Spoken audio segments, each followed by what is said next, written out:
se détourne de Dieu. Pourquoi? Parce que nous sommes totalement égarés de Dieu à cause de nos crimes.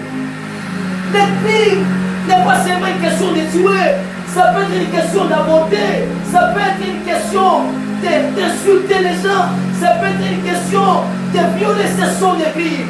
Mais aujourd'hui, les gens n'ont pas peur de Dieu. Le téléphone est devenu un objet de prostitution.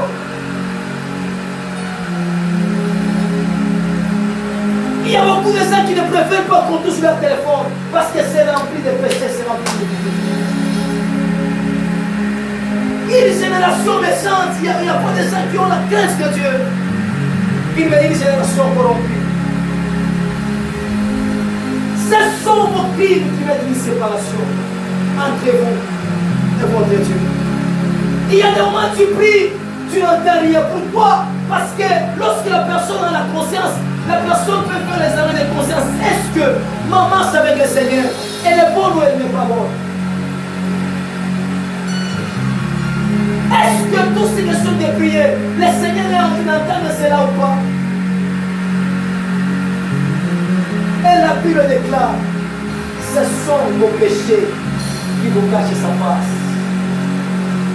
Lorsque la personne est en train de mener une vie de péché, il est carrément impossible de voir la face de Dieu.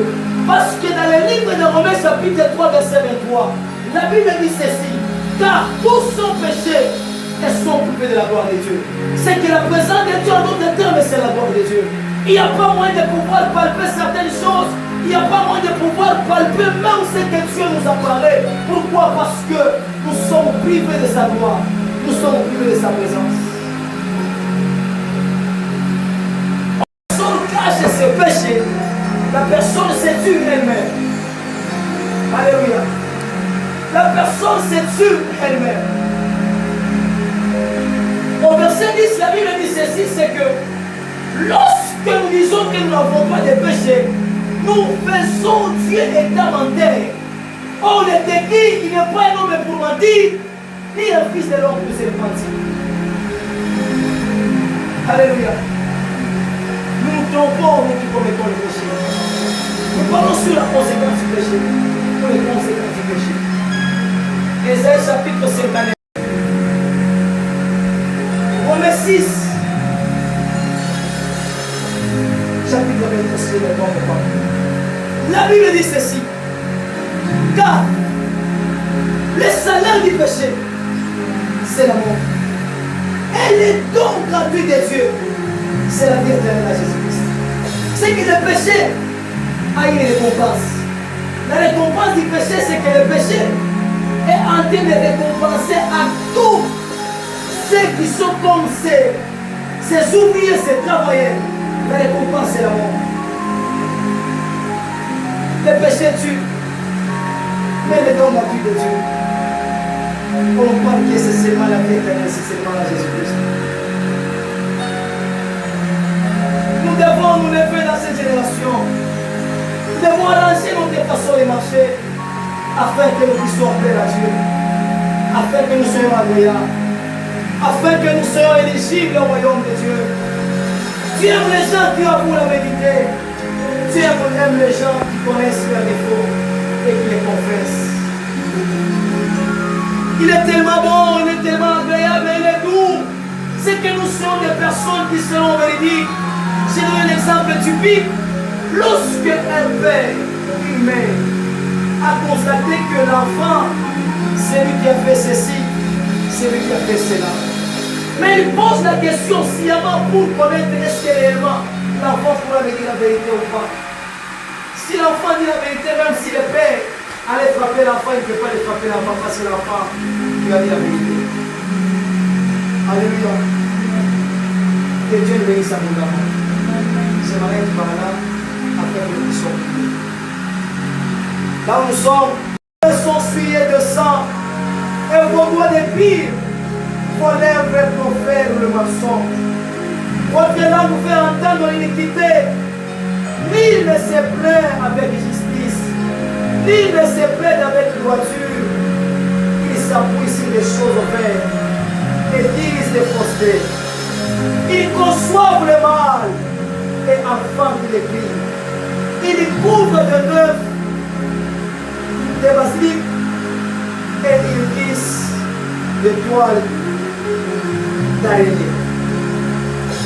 Parole du Seigneur. Alléluia. Les conséquences du péché. La Bible dit, non, la main de l'Éternel n'est pas trop courte pour sauver, et ni son oreille trop dire pour entendre. La main de Dieu a la capacité de restaurer une personne, même si la personne n'est pas dans ses pays.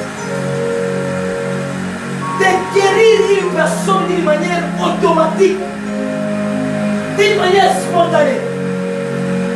La vie de le Fils dit non, la main de l'Éternel n'est pas trop courte pour sauver. Même l'oreille de Dieu n'est pas fermée, n'est pas bouchée pour entendre nos prières. Mais la seule chose qui fait que la main de Dieu soit courte sur nos vies, ce sont nos crimes, ce sont nos péchés. Ce sont nos actes dont nous posons. Ce sont des choses qui font à ce que la main de Dieu ne soit pas longue sur nos vies.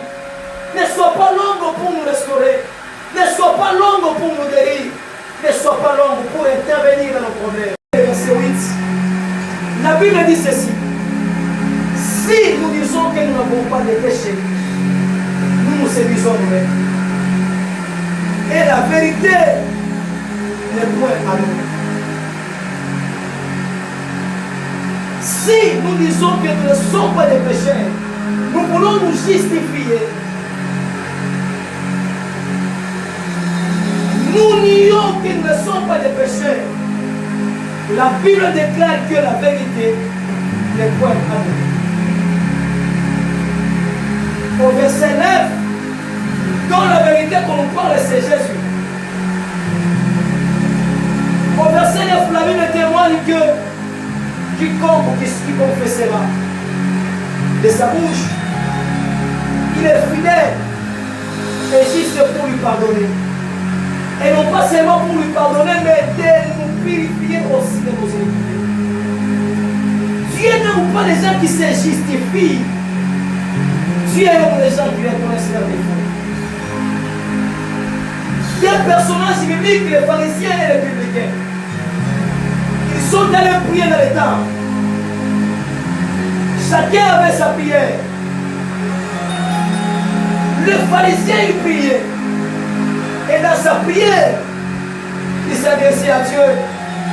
Je ne suis pas comme ces publicains ici, car moi je donne ma vie. Moi j'ai fait ceci. Moi j'ai fait cela. Il était en train de se justifier. Mais le publicain, il s'est senti coupable. Il a dit à Dieu, non, que ta colère ne s'enflamme pas sur moi. Je suis coupable. Pardonne-moi. Cet homme, il était coupable par rapport à la conscience qu'il avait.